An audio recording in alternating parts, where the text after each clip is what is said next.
Hello. We're going to get started. I'm Randy Mendenhall, the board president. Welcome. Thank you all for coming. It's great to see a big turnout like this. We're here this evening to roll out the plans for the clubhouse renovation and the addition. We're going to review our club in as regards to membership and our financial standing. We know there are really just only three things that you want to know. What's it going to look like? How much is it going to cost? And what time does the bar reopen? You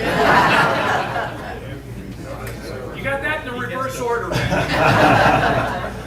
As a board member, we represent you and your desire to make Meadow Springs a premier club. The facilities must be up to your standards and expectations. We want to ensure that you are highly satisfied with the Meadow Springs experience. This is why we have brought you a plan to renovate the existing facility.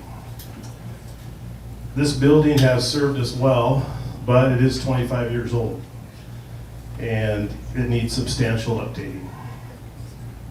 The kitchen is undersized, outdated, and just kind of a mess, actually. The lounge has become overcrowded and oftentimes you can't find a place to sit and it just doesn't serve the needs of the membership. Members with children have very limited options for dining. We need to improve that. Surveys have confirmed membership wants to complete this renovation. So why now? Our current mortgage ends this month. We're approaching a strong financial position. The membership has a waiting list of well over 100, and it's growing. Construction costs will only go up in the future, so let's get this done. We need to build for the next 25 years, and that's really continues the legacy of Meadow Springs. What we're going to do will be something that everybody's going to enjoy for a long time. Lastly, I want to thank the board of directors and task force for putting a serious amount of time into this project and into this renovation. Thank you all for your time. Really appreciate that. I think that the amount of time that you guys have put in is really out of the norm for something like this. So anyway, I want to thank you all again, and now I'd like to turn it over to Blake and let him go with the next phase.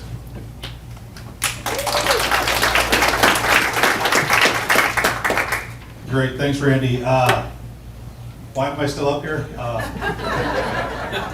Asked myself that question the other night, but Randy and Jeremy asked me to, come up and share a few slides that really talk about the history, what got us here, right? And I was involved with the board after COVID when we had the phase one vote fail, and really what you're going to see tonight is really a culmination of really the last 5 years. We've had a great relationship with Shem and DECA here for about a year, but there's been a lot of people in here that have been involved in task force, been involved in committees, been involved on the board, that have really shaped where we're going. And that's what I just want to talk about here briefly before I turn it over and let the board get to the exciting stuff that you're all here for tonight. So if you look back, the task force I talked about, right? We sat down, we listened after phase one failed. There was quite a few things that came out of that. The project was too big, the timing was bad, there wasn't enough on the golf course, the distribution of payment was not fair, a lot of feedback that came out. But what we tried to do was focus on, okay, where does the membership really have their desire? Where do we really want to take this clubhouse project? And even looking at the golf course, we developed these 11 priorities. These were developed by a task force. They were validated via a survey, multiple surveys. The whole process that I'll talk about going into the roadmap and the strategic path for the club is now part of the board process and is something that's updated on an annual basis. But these were the 11 priorities that we developed back in 22. And if you look through these, whole three, it was awful. I don't think there's anybody in here that would disagree with that. Something had to happen with whole three. That became the number one priority for the board, and whole three was rebuilt and redone. The next thing was, the phased irrigation project. That was another one that we did recently. So we started kind of working down these. Randy talked about some of the stuff with the clubhouse. The kitchen is extremely small. If you stay after this evening, I believe there'll be some appetizers and cocktails in there, or maybe just wine. I won't promise cocktails. But if you have not been in there, go take a look. I mean, there are people in this audience that have kitchens at their houses bigger than our kitchen that chefs serving 400 members at. We need improvements to the kitchen. So again, this really drove the priorities. This is where we really wanted to focus. As you listen tonight, what I can tell you is 1 and 3 are done. 5 is done.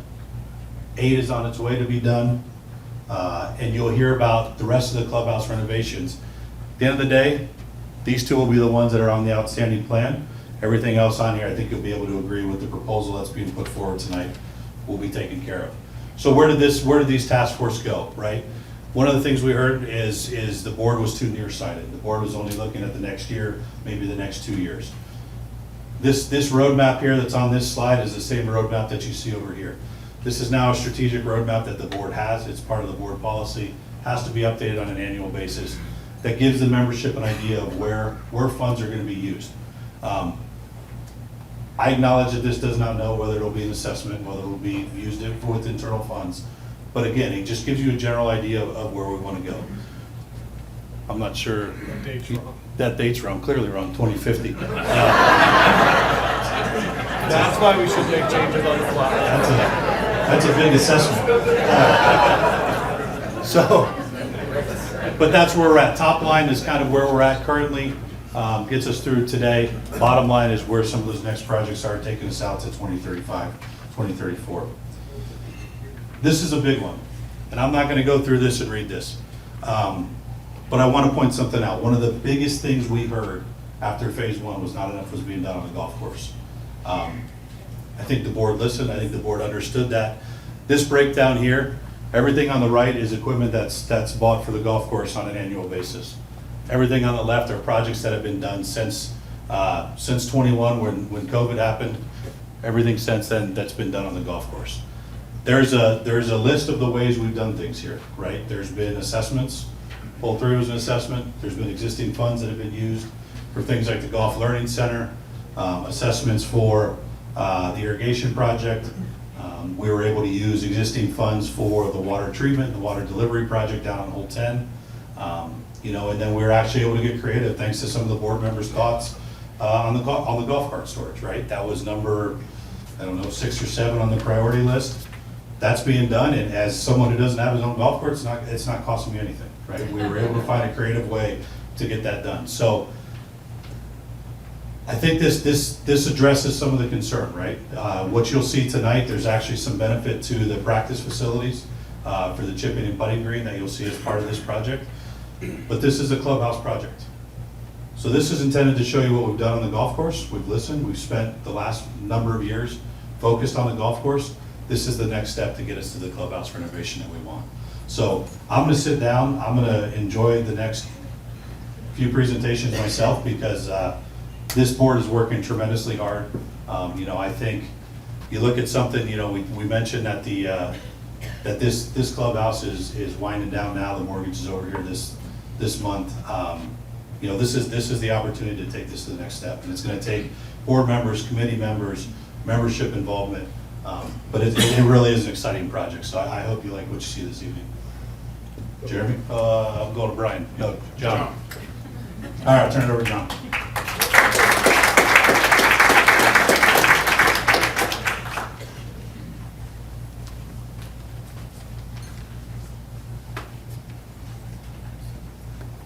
Thank you very much for coming. This is a great turnout, and I hope, after tonight, after this presentation, that we all leave excited about this project. I've been a board member for 1.5 years now, and the #1 strategic action item at every meeting has been this clubhouse renovation. I'd like to thank the members of the task force who were charged with the difficult task of advancing the clubhouse renovation project by building on previous efforts, engaging members, finalizing a strong proposal, and securing membership approval. I'd also like to thank the individuals not listed on this on this task force, Jeremy Simmons, Laura Pascal, and Chef Chris Van. You know, they were instrumental in the design, especially the kitchen design, and also the flow of employees, you know, to maximize the member experience while we're here.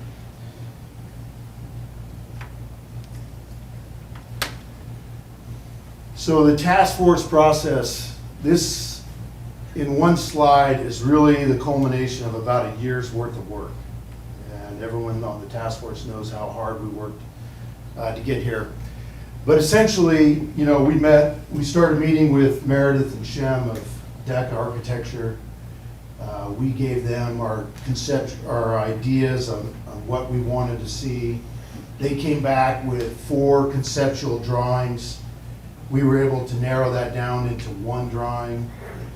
From that drawing, we were able to take it to a local contractor. We got an estimated bid on the build cost. We were able to build a budget. We've since then talked to several banks and worked out our financing for the project. But this is a short slide for a lot of work. So what were the design objectives? Most of the design objectives came from the member surveys, as Blake mentioned. First and foremost, we're increasing the lounge from 60 to 100 seats. We're going to create an all-new casual family dining room with 50 seats. And we're going to maintain our upscale dining space.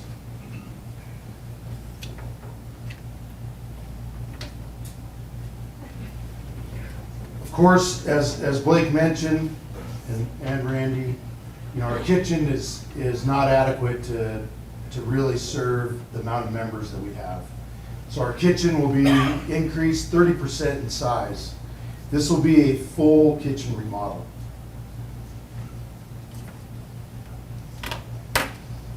I think one of the neatest aspects is we're really taking advantage of the views on hole 9 and hole number 1. We're going to increase the deck spaces by 75%. We're going to have covered, semi-covered, and open seating arrangements. We're also going to have an outdoor fireplace, which as you walk in through the main doors will be the focal point as you look out onto the deck.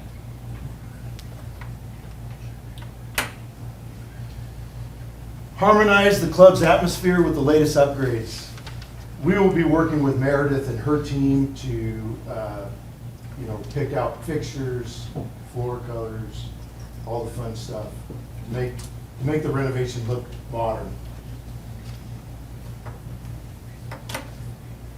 Bathrooms and locker rooms, although we're not doing a full renovation, we will do a facelift. We'll clean them up so it looks similar to the renovation.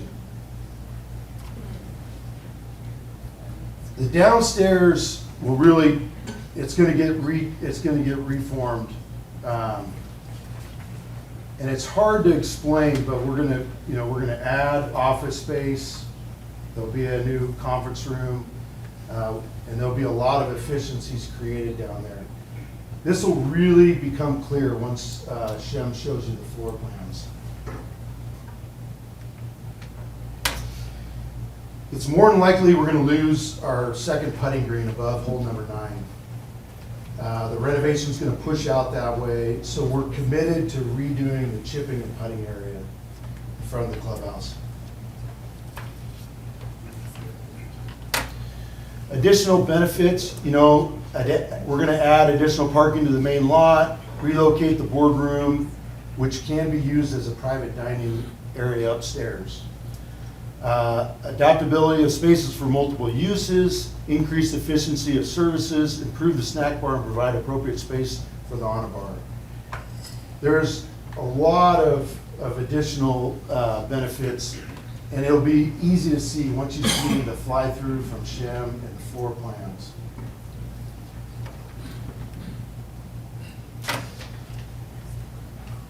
Before I hand it over to Jeremy, I would like to say a couple things. I have a friend that's gone through 2 clubhouse renovations. And in both cases, the messaging to the membership was always, if you build it, the engagement of the membership is going to increase. So, and in his words, and in both cases, it massively increased. And I think, that's exactly what we want. We want a clubhouse and a club and a community that's engaged and interactive. The other thing I'd like to say before I close is, I'd really like to thank those members that were around that originally voted and built this facility. It's a beautiful facility. But since then, our membership has grown and really, we've outgrown this facility. And I think this is the opportunity when you're deciding to vote next month. A yes vote will cement the next 25 years of this club, and it will leave a legacy for our future members. Thank you, that's it, and I will turn it over to Jeremy.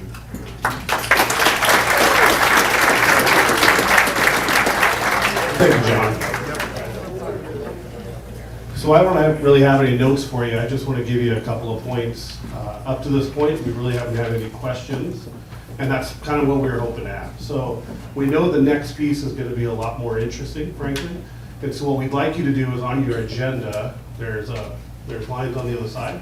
If you could write any questions you have on those throughout this next section, at the very end, we will collect those up. Quentin, Jason, and myself, and Randy and the rest of the board are going to take an opportunity to answer those questions, at least until you get tired and decide the bar should open back up. So I don't really have much, but I need this. I have the distinction of introducing the architects, and before I get that far, I want to recognize we've actually had quite a team working on this. David Judziski, who you're familiar with, has done a number of projects. He'll be doing the practice renovation, which will come at the end of the project once the contractor has moved out and we've opened back up the laydown yard. Knutson is certainly a well-known commodity within the Tri-Cities, along with Brandon Mayfield, who's president of Shermanell, who's actually been very helpful and probably given us even a little more than what we've asked for pre-construction services. I'm not sure if Shem is going to talk about Jill, our kitchen designer. She did a great job.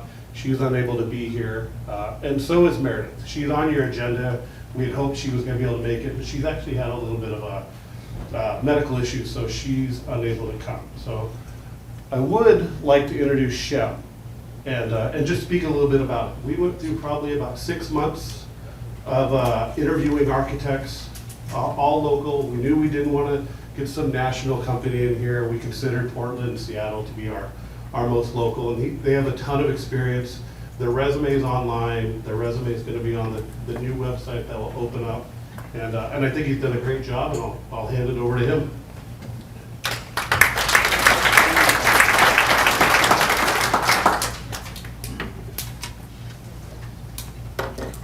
All right, thank you, Jeremy. So thank you for inviting me here today and for trusting us with your project. I heard the last architect that was up here is buried under the new cart storage building. So I'm hoping to avoid that fate. So for this part of the presentation, let's see, there we go. So for this part of the presentation, you can put away the roadmaps and the numbered lists and put away your calculators. We're going to be talking about design and a vision for what this clubhouse can be like. I've been working on club projects for about 20 years now, and it's always a lot of fun to get to know a new club. I've been really impressed with the culture here at Meadow Springs. It's an active, engaged, and vibrant club, and everybody's thinking a lot about the future of the club and the legacy that they're going to leave. In a lot of ways, these projects are about securing the future and planning for that next generation of members. So John provided a great summary of the design objectives and the design process with the task force. And what I want to show you now is the design concept that came out of that process. We're going to look at some images that may look realistic, but keep in mind this is far from a shovel-ready project. This is a concept, and we've got a long way to go from concept to reality. But we'll start with a digital walkthrough of major spaces in the new clubhouse. hopefully this gives you a good idea of what these spaces can feel like and look like. Let's see.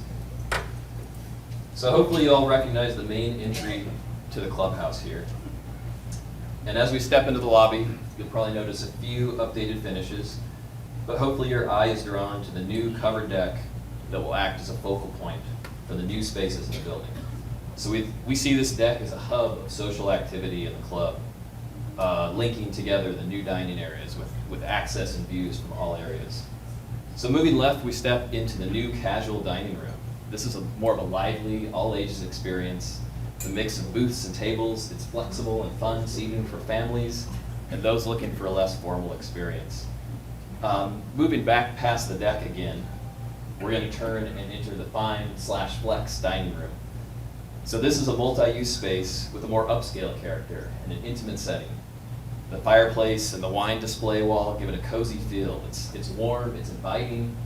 The lighting is a little softer, it's a little quieter than the other spaces.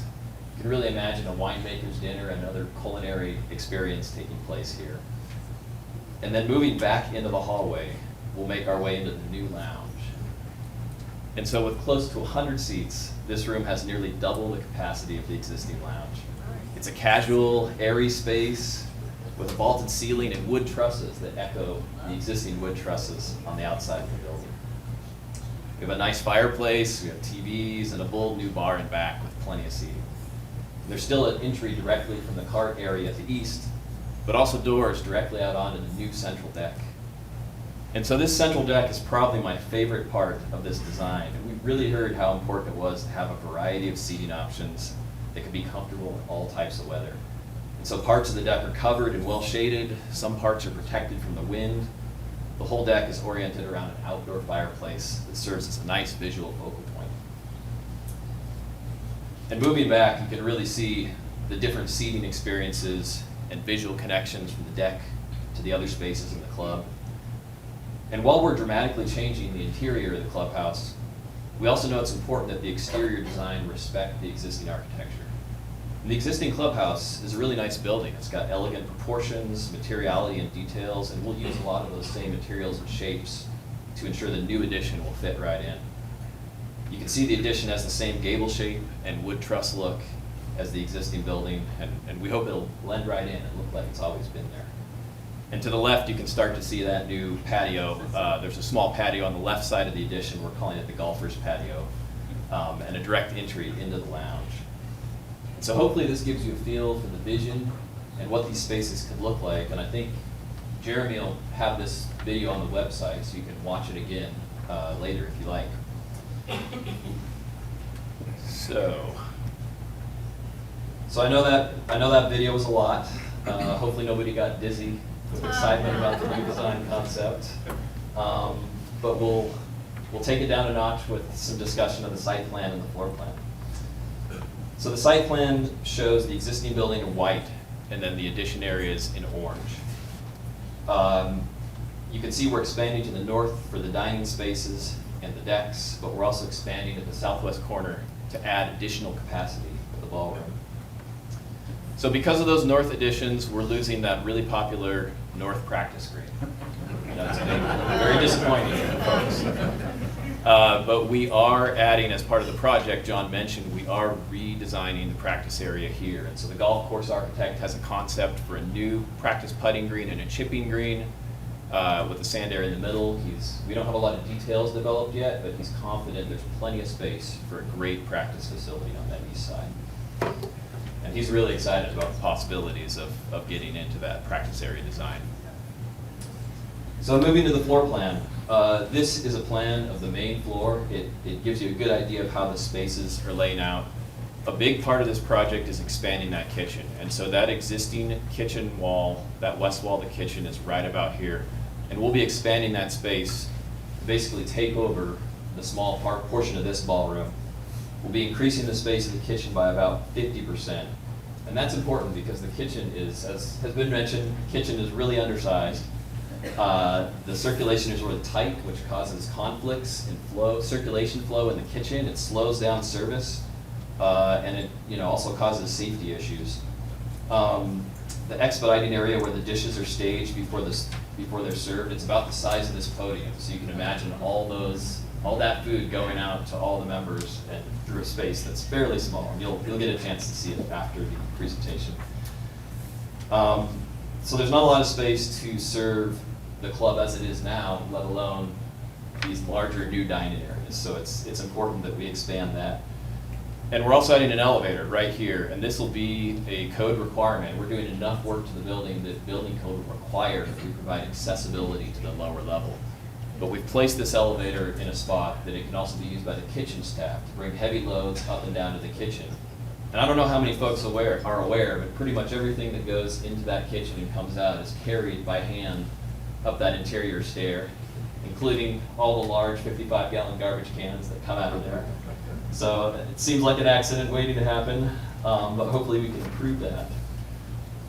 And you can see at the west, that as the kitchen expands into the banquet room, and this dashed line represents the existing exterior wall of the banquet room, we're expanding the banquet room onto these decks. We've heard that they're not used a lot. They're not popular. They get blasted by the sun, and so turning that into interior space makes a lot of sense. And then adding a small addition here, so that you'll still have a banquet room with a folding partition that can be divided into two spaces. Except in this scheme, the small space will actually have windows and a little bit of a view, which I think will be great. So we're also replacing, over here, we're replacing the offices along the south wall with a large new conference room that will also serve as a private dining room. So this will take the place of those existing conference room, dining rooms downstairs. It's close to the kitchen, so the food service will be fast and convenient.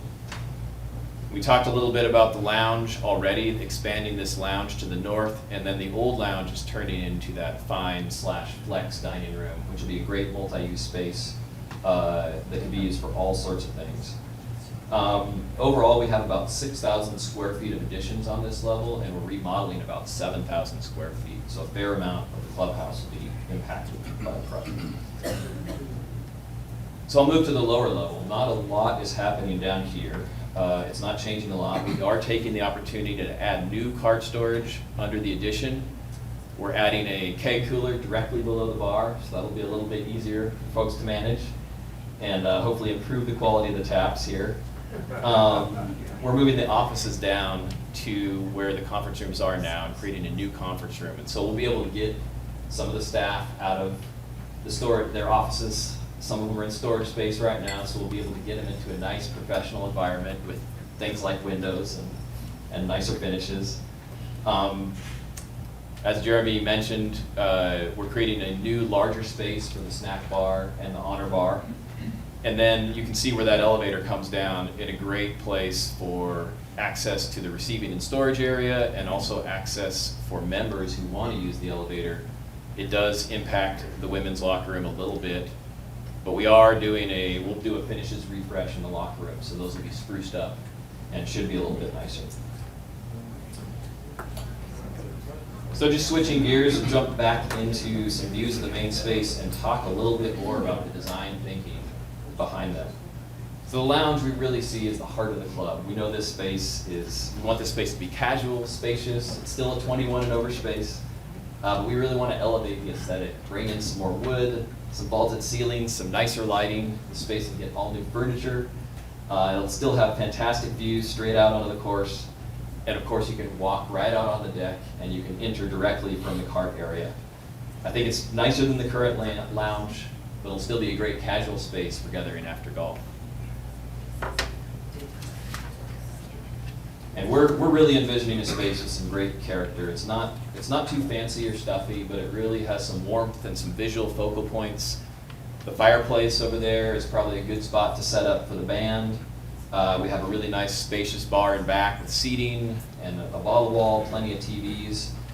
And overall, we want to create a gracious, welcoming space that has plenty of seating, a space that has updated finishes, but that still fits in with the existing building. So moving back to the fine/flex dining room, I think this is the room you want to sit in to impress your in-laws. This space will be a more refined and elegant dining experience. This is a dining room for date night and for special occasions. It's a bit more luxurious than the lounge. It's got some rich wood paneling, a nice wine display. It just has a more sophisticated character. And at the same time, I think this space has the ability to flex into different uses. So you can imagine a stand-up cocktail hour or a private party happening here. It could be a really great multi-use space. I think there's a lot of flexibility with a space like this. And while it's its own separate room that's acoustically isolated from the other spaces, it's still got some nice visual connections to the other spaces in the clubs. You still feel like you're part of everything that's going on in the clubhouse. And talking a little bit more about the casual dining space, this is I think we're thinking this is a fun, a light-filled space. It's more lively, has some different seating options with the booths. It's a space you can bring the whole family. Great place for lunch service, a place to bring your kids after practice. Again, it's acoustically isolated from the other spaces in the building, but has some really nice visual connections to the deck. With those views to the deck and out across to the lounge, it feels really connected. There's a lot of transparency here, so if you're trying to keep an eye on kids, this is a good place to do it from. Question? Uh-oh. All right. Yeah, so I got a question for you. So someone who uses the dining room frequently, why would you stick us back with no view when all of the view is in the kids area? And I gotta believe, and how many seats are in the dining area, the fine dining area, compared to what we have now? Because that one looks small. It's a little bit smaller, but I think we're expanding the range of experiences and expanding the seating in the lounge. We really want to preserve. I'm not saying the lounge, I'm talking about the kids area. The casual dining family area that you're talking about bringing kids to.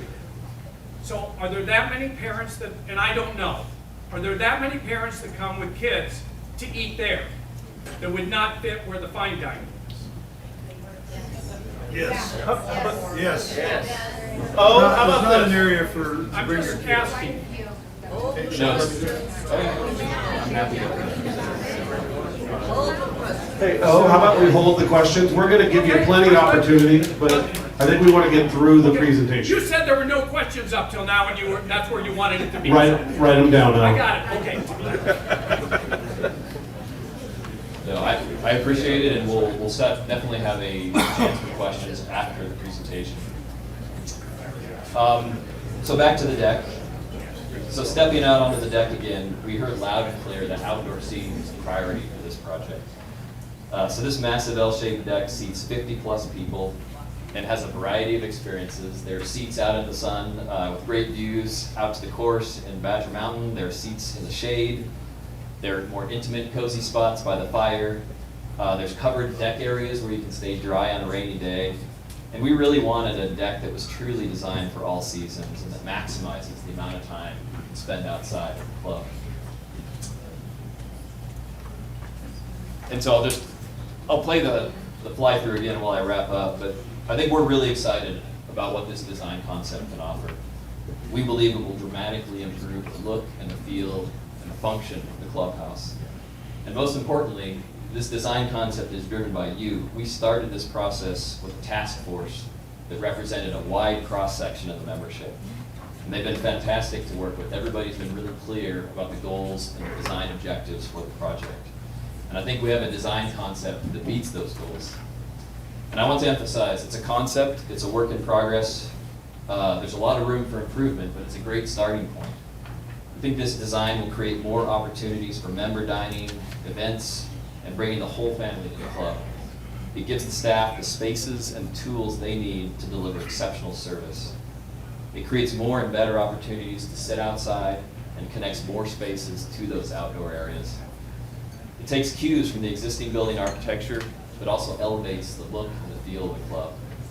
I think the design strikes the right balance between delivering new spaces on a limited budget, but maybe most importantly, it provides a wide variety of experiences in a compact package. In our work with clubs, we find this approach keeps people engaged and coming back again and again for new experiences.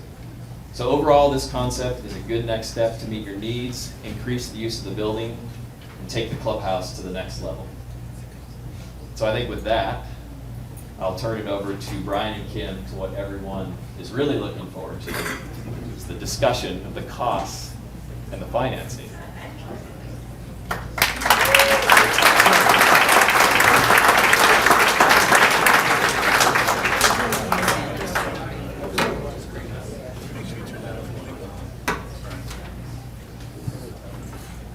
Good evening, everyone. Brian Fortney, I'm the club treasurer. We got Kim Wachowski. She's the finance co-chair. Let me see if I can get this go through real quick. We've all seen this. This will be posted on the website too. We don't want to watch it one more time, Brian? Not one more time. So now that the fun stuff's over, let's get to the boring financials. So you guys got about another 2 hours before the bar opens, is that okay with you? I think we're gonna run people out of here without. You think so? You think we should just, is it time? I don't know if it's. Yeah. Maybe? You guys wanna see You what want this to costs? see the numbers? All right, let's do it. Let's get the numbers. Roll back the curtain. Roll back the curtain, that's a good way to say it, right? Okay, it's really simple. If you remember nothing else tonight, well, you want to remember how pretty it is, but if you remember nothing else tonight on numbers, it's a down payment for each membership of $1,000, and it's a $145 a month assessment. Okay, real simple. That's it. That's it. So we're gonna give you more detail. So, but I know that not everybody in this room is a big numbers person, so I wanted to make this super, super simple, okay? Part two of this is this doesn't really tell you the whole story, because the whole story is every single one of you is about to see a decrease in our dues, because we just paid off the mortgage on this building. So that means it's not really $145. Go ahead. It really, for a golf member, it's about $99 a month more than what you've been paying so far. For social members, because we're all gonna pay the same rate going forward, social members paid a little bit different amount on the clubhouse, the past renovation, or the past build. So that one comes out to $112. So a little bit of difference, but the real simple thing to remember when you walk out of here tonight, $1,000 and around $100 a month more, okay? So now, how did we do that? And Brian's gonna walk us through how we did that. Thanks, Kim. So where does this come from? We've got three different areas that we have in consideration. We've got what the project actually cost, we've got the loan information, and then we've got the assumption or the assessment information. So in our first slide, I'll roll through these and just fairly quickly, but our construction cost was developed by Brandon Mayfield and his team over at Shervin Construction, along with DECA and the Meadow Springs Task Force, and that number comes up to $9.8 million. Our second piece of it is our kitchen equipment, and Jill at JBK Consulting, who Jeremy introduced earlier, her with Chef Chris and Laura estimated the cost of the kitchen equipment, which is going to be very efficient and very cost-effective path that we're taking at $672,000. Furniture, Meredith with DECA, along with Laura and the task force, also put that number together. And on another note, Jill's worked with private clubs since 2008. She's very experienced. She knows the quality of furniture and all the quality of products that we want to see as a private club. So we're very confident in that number as well. And then soft costs. So we've got our architecture, we've got our consultants, we've got our taxes, we'll have Washington State taxes, and our appraisal costs, everything that's going to be in the soft costs. That brings a total project cost of $13.5 million. With this, one thing we want everyone to be aware of is we have about a 15% contingency on every one of those product lines that we're looking at, giving us a total of about $2 million contingency.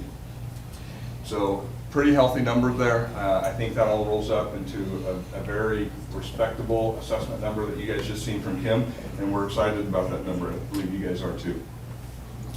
The second piece is the loan assumptions. I think we had a question over here earlier. What's the term of the loan?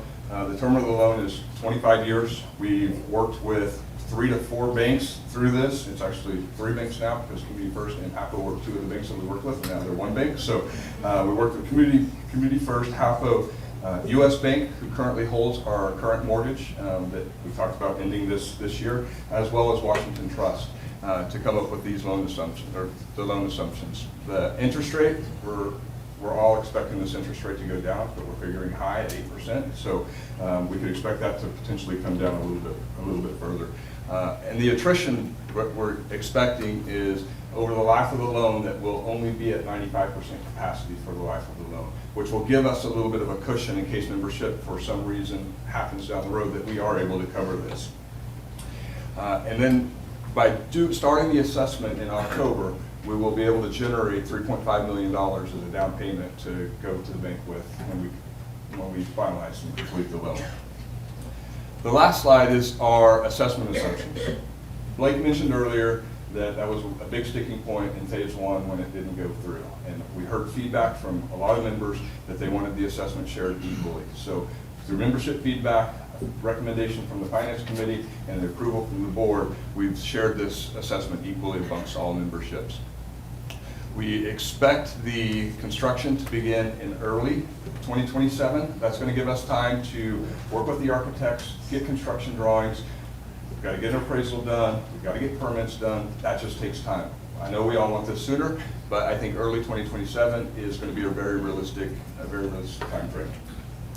And at the time that but right before we close the loan, we will offer the opportunity for people to make a one-time payment to avoid the assessment. They can pay their assessment at a discount potentially over paying the loan all at one time.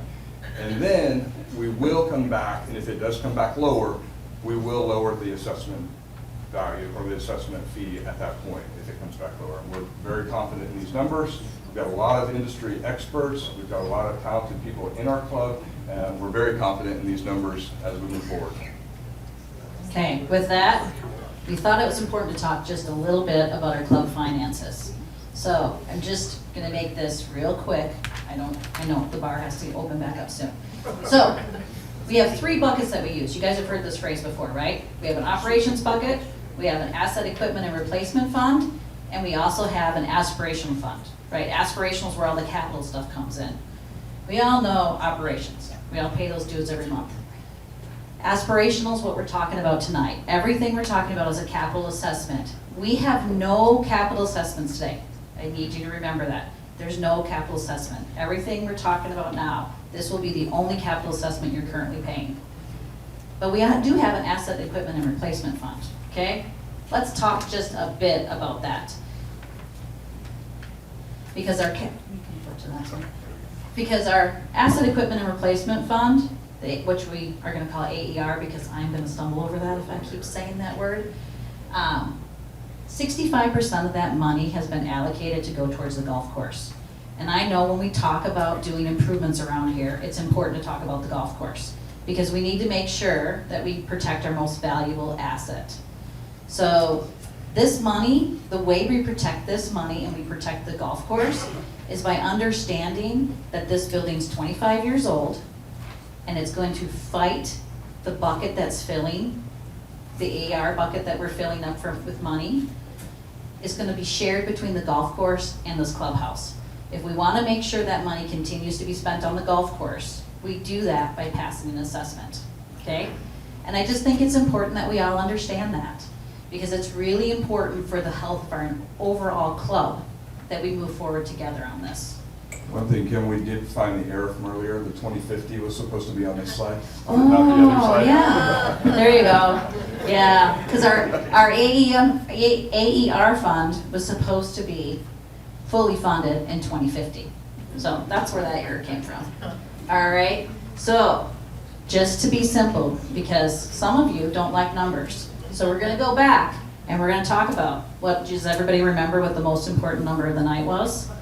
$1,000 down payment due in March. You can flip to the next one. And it's $145 a month. Okay? So that's what we're talking about tonight. So we're asking you, when we vote next month, to say yes to that number, because that's what takes our club forward. And we hope that you'll all join us in voting yes on that. And with that,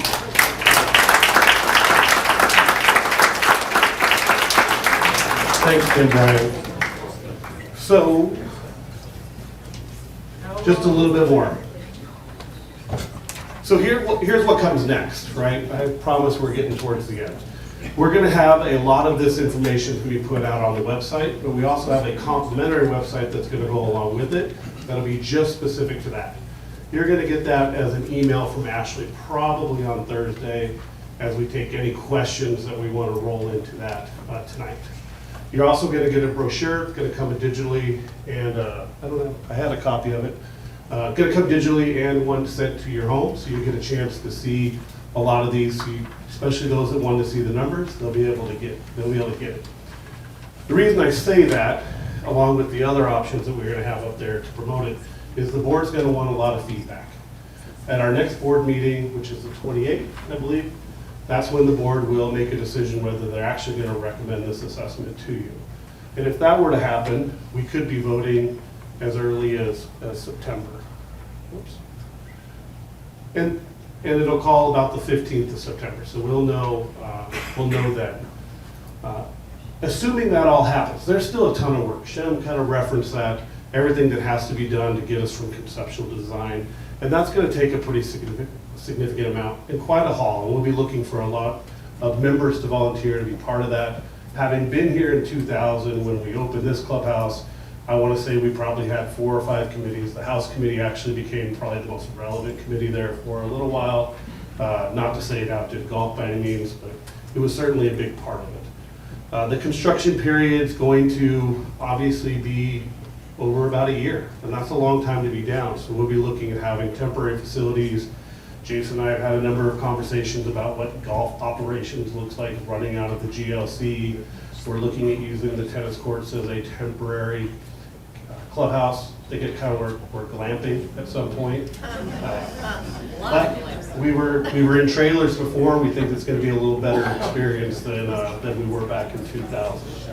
But there's going to be quite a bit of work. There's going to be plenty of opportunities.